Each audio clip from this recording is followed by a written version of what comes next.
ഒരൊറ്റ നന്മയും ചെറുതായി കാണരുത്. വലൗ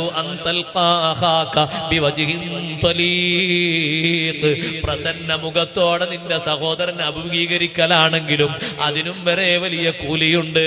നിന്റെ സുഹൃത്തിനെ കാണുമ്പോ ഒരു പുഞ്ചിരി തൂക മുഖത്തോടെ അവനെ സമീപിക്കണം. നീ എത്ര ടെൻഷനിലാണെങ്കിലും മറ്റൊരാൾക്ക് വിഷമമുണ്ടാകണ്ടെന്ന് കരുതിയിട്ട് ഒന്ന് പുഞ്ചിരി തൂകി കൊടുക്കണം.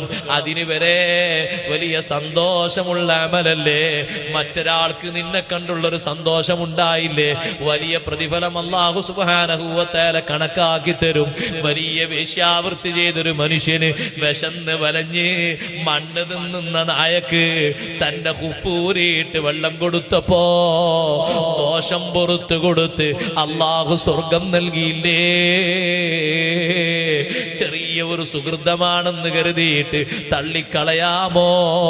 ഇല്ലേ ഇല്ല.